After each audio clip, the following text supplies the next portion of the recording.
Hey everyone, it's Joanna Phillips with Let's Talk About It. And Tammy Warner. today is April 8th, so you should see this tomorrow on the 9th. Hope Oh, had a everyone nice is holiday. had a great holiday, and so we're just gonna get right to it. Be sure to like, share, and follow. I also want, on a personal note, I've been getting some feedback in regards to what I said during our video with Katie, and I just want to say a couple of things. That one, the one thing I didn't mention was when I was going through all that, my dad was my rock. He didn't know until he was told, and he was my rock. So that's really important. And I also just want to say, Tammy had asked this, and someone had mentioned it in the comments that, and I had replied that back then you didn't talk about those things. It was swept under the rug. Um, for whatever reason. I mean, it was no different than back in the day when you were married and you had 5 kids and your husband was an alcoholic woman beater, for lack of a better way to put it. You didn't go run home to mom and dad. You stuck it out because that's what you were taught to do. I'm glad that things are different per se, that it is more open stream, but at the end of the day, that was, and like I forgave my mother. Hurt people, right? So there we are. So moving on, and I will also say that in the last week, and you'll find out why here as we go along, there was a lot of things ruminating through my head in regards to what Katie said. And I'm not sure if it was on the video or if it was after we were talking. And many profound things came out of that, but one was before you say things, figure out why you're saying them. Right. I struggled with that last week. So, and that kept going through my head. So I do want to say thanks to Katie for putting that in my brain. Yep. Is it your ego talking or yeah? Yeah. And It is something a that good I little tool to was have in your brain. and something that I was considering doing last week was completely the wrong reason to do it. Hmm. So thank you, Katie. Another thing that we forgot to talk about last week was there was something that was said that we all know social media is for likes and shares, right? That makes sense if you're monetizing what you're doing. What does monetizing mean? It means you get paid for the amount of likes, shares, engagement, etc. That's not what this is. That's not what this is about. Our likes, shares, and follows is just to reach more people, to get more people involved in our town, and to Exactly. Because and to that's get the whole information point. out there. There's not we have a very large community per se. Only a small portion gets involved, and that includes even with voting. All we're trying to do is say, hey, you live here too. We all live here. Let's everybody get involved. Let's everybody be informed. Everybody pay attention to what's going on.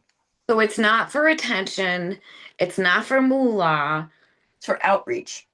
Correct. And we'll get further into that in our next subject. So I went up to, was it last? Yeah, it was last week. I went up to the town hall last week to speak with the auditor. He had told me that he had been informed that I am a blogger slash podcaster. We have that speech impediment again today. It would not be giving me any information as it's private information and not for the press,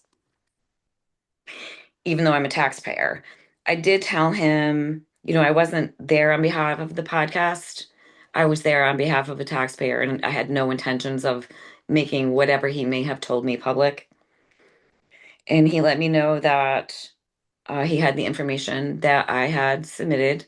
And yes, for those of you that haven't figured it out, and I will reiterate again, some of the financial problems, actually all of the financial, what was considered on research I did as financial problems with the town, I did submit it to the comptroller after the election because I did not want this to be anything to do with the election. So he did say that they had my information that I submitted and were taking it into consideration. I thanked him and told him to have a great day. Now, I'm not going to lie, I was dumbfounded, quite Mm-hmm. honestly. In full transparency, I went through a series of emotions regarding this interactions. Clearly, somebody made it a point to tell him that for obvious reasons. And we're all smart enough to figure out what that reason is. And honestly, it's tiring to keep hearing that we are troublemakers. We are putting out misinformation, etc., saying untrue things. And and we knew this going into this, that this is not for the faint of heart. And no matter what we say or what we do, if somebody really wants to not listen, take it and twist it to whatever Mm-hmm. narrative they want it to be. And I Here's mean, I guess that's okay. here's my quick take on this. Um, on one hand, you can say, well, he didn't forthcome with the information, but in my mind, and again, this is my opinion, my take on this, if there was nothing, it's easier just to say there's nothing. Then there's nothing for a blogger, but can you say there's nothing if there's nothing? You can't, so here's the thing, right? And I do want to say that there are many things that I still know about many things that I have not made public and I may not make public. So I want to say that. And the only thing that we are trying to do is we're trying really hard to get people involved. Bring awareness to people that may not otherwise get information or don't have time to get the information or time to watch a full town board meeting, et cetera, et cetera. So what we're doing is we're bringing awareness to people, trying to hold our town government accountable. And it doesn't matter if it was the Pope on the Right, town board or was the town supervisor. This right. isn't personal. No, We're not no. attacking people. We're we're talking about topics. So hold the government accountable for all of the taxpayers, not just part of the taxpayers, and try to make the town of New Lebanon in some sort of fashion a better place for future generations. And that's the thing, future generations, Yeah, exactly. which is a Exactly. big reason why we're saying that things need to be done the right Right way. way. We're all not going to be here, in the future. This is gets passed on and gets passed on. Let's get it straightened out and cleaned up and whatnot, so we have something good to keep passing down. Right. Right. However, once I got through all of the emotions, because my thing, we even would talk with Tammy, take the emotion out of it. It's hard. So at the end of the day, the auditor has to cover his ass and to make sure that there's no information gets put out to the public, and I can respect that. His job is to protect the integrity of the audit, avoid interference, and ensure findings aren't prematurely shaped or misrepresented.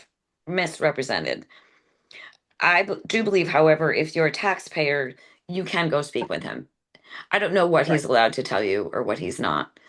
But right, so at the end of the day, I had to take the emotion out of it for the obvious reasons and then look at this man's job. And even if he said, back to what you said, even he can't say, I didn't find anything, right.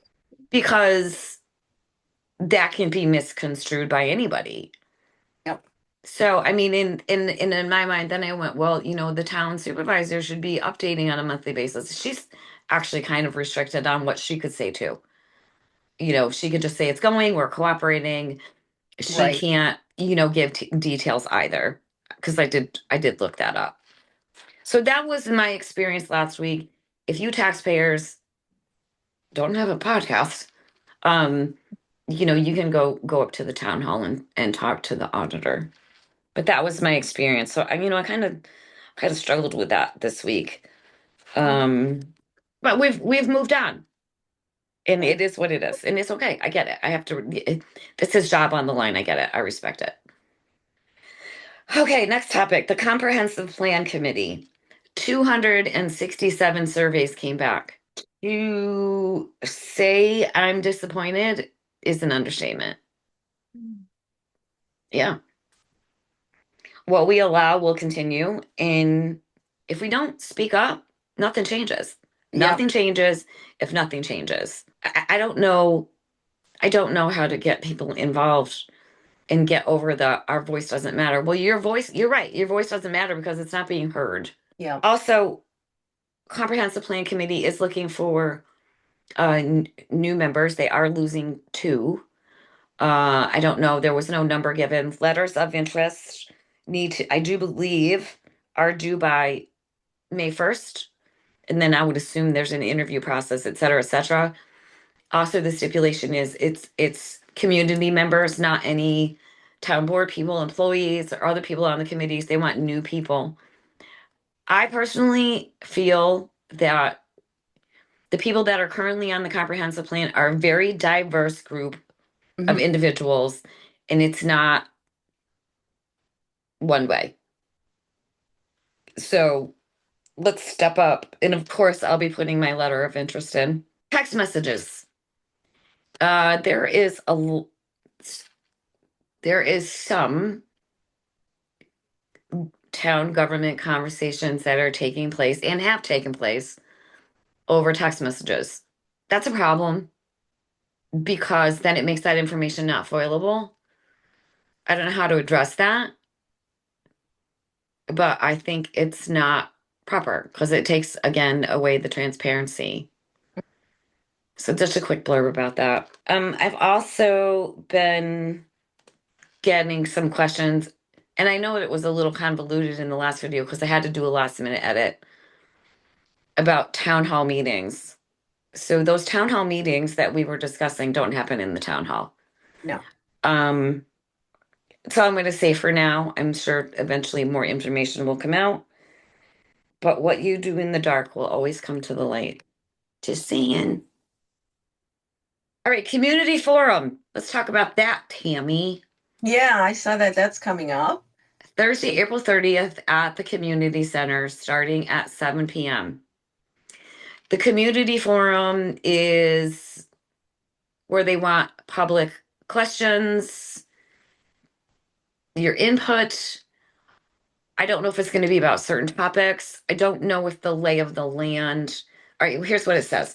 Respectful, and this is important, respectful conversations about what's going on in New Lebanon with people who know the answers or can find them out for you.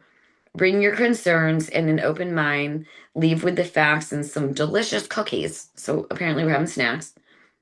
It's moderated by the New Lebanon Outreach, Marketing, and Communication Committee. Sessions will not be recorded, so you are encouraged to show up. Questions may be asked anonymously via index cards or out loud via microphone. It's up to you.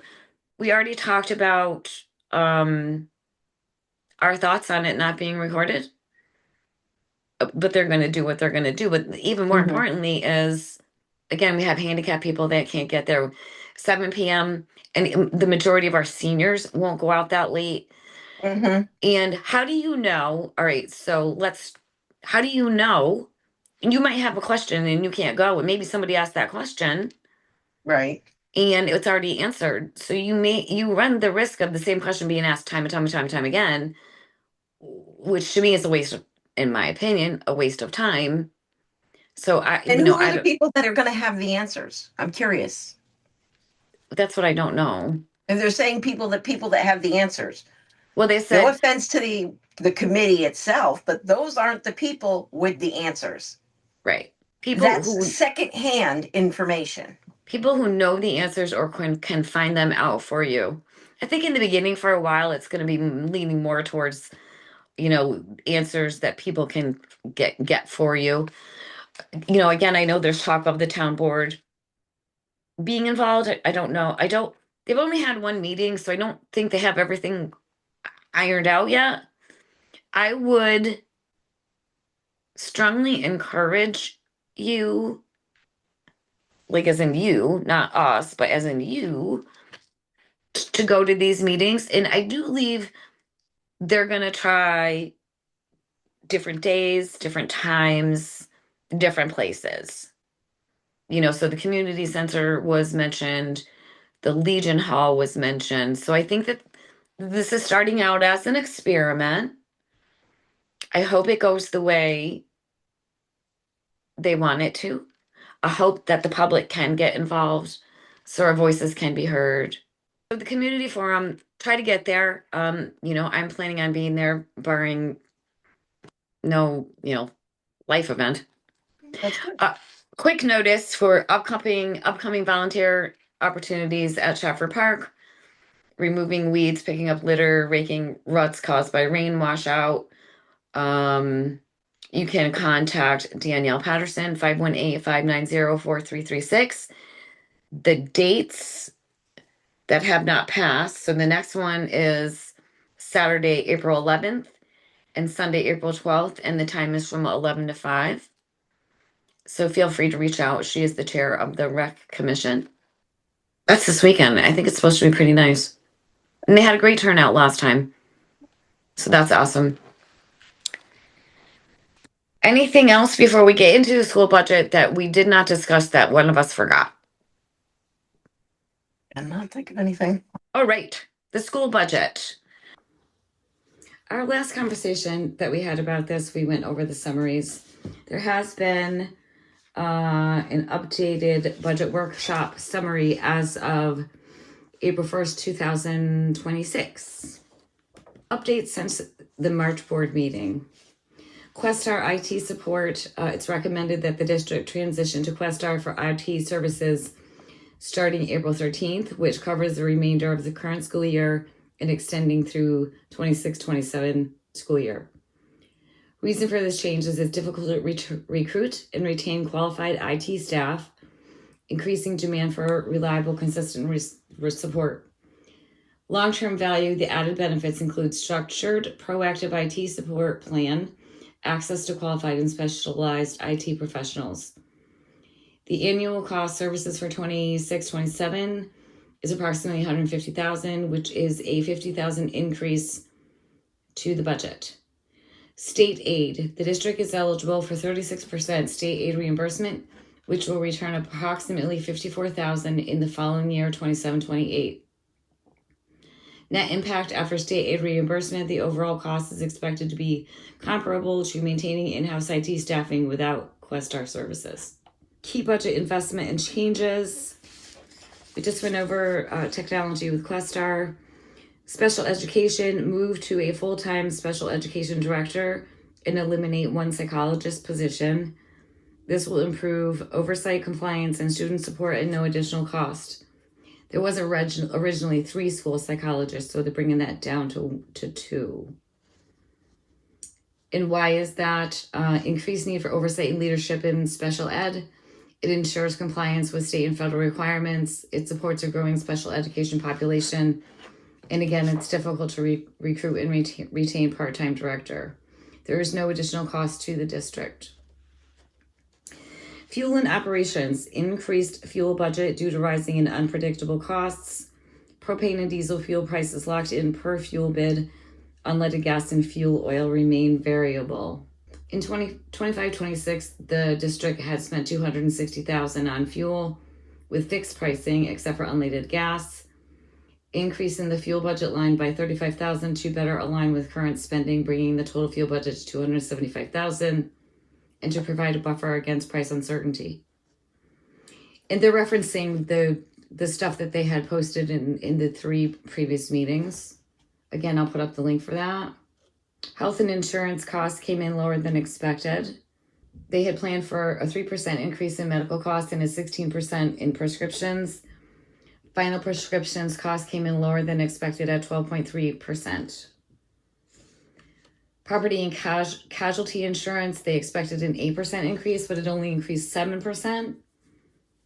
And the budget savings, lower than expected special education cost, has allowed the district to purchase needed Windows 10 computers and fund teacher retirement incentives within the 2025-26 budget, which I think they meant 26-27. CSEA negotiations has come to an end, but a contract has not been finalized with the union yet. So the proposed budget has been reduced by $286,023 since the March board, the last presentation. There are still are some variables. The state aid, they're currently estimated at 1%, which is 26,000. Additional vehicle replacement needed for transportation, which is a Suburban, which requires major repairs and has significant rust. Low value market repairs not cost effective. Required for an outside placement bus run for next year. Vehicle must be replaced or leased to meet transportation needs. It may be in addition to the budget, and they'll have more information at the next meeting. Financial stability goal is to maintain 4% in the fund balance. Capital reserve is planned to be used on an upcoming capital project to replace the roof at the grade school. Important considerations: rising operational costs, limited growth in revenue. In the budget, the proposed budget reflects a careful balance between supporting students and programs, maintaining long-term financial stability while managing taxpayer impact. There is a budget gap of $983,650 without a tax increase, reduction, or fund balance reserve usage. Options to balance the budget: tax levy, fund balance reserves, debt service fund, and reductions. Tax 2026-27 tax cap calculations. Also going to put a link where you can get an understanding of what the tax cap means. So here's the screenshot for the 26-27 tax cap calculation. And that is with the allowable 4.32% allowable increase. Next photo is the fund balance projection for 26-27. It is recommended that the district maintain a 4% fund balance of the projected budget.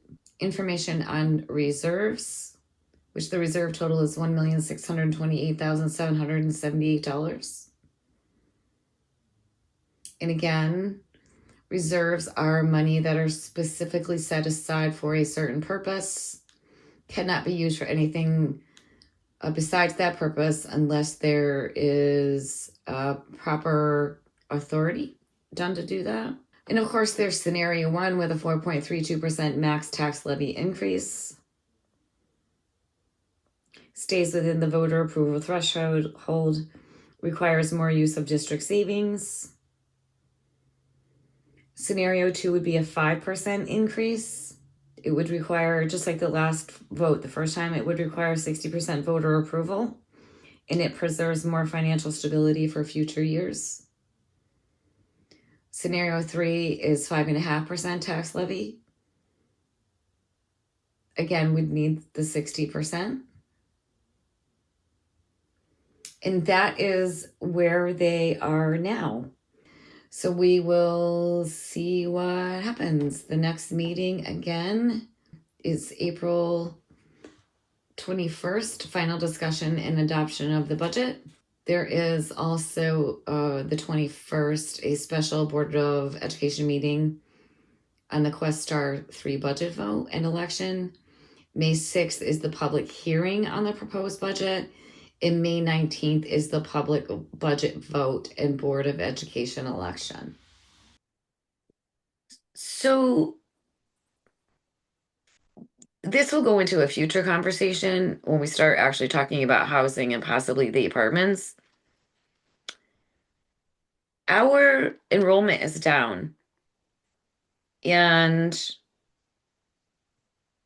Let's remember, it's not like we had a big enrollment to begin with. Okay. and it's down. So they're, Let's be realistic here. They're going to be eliminating teachers and combining some teachers, which is super sad.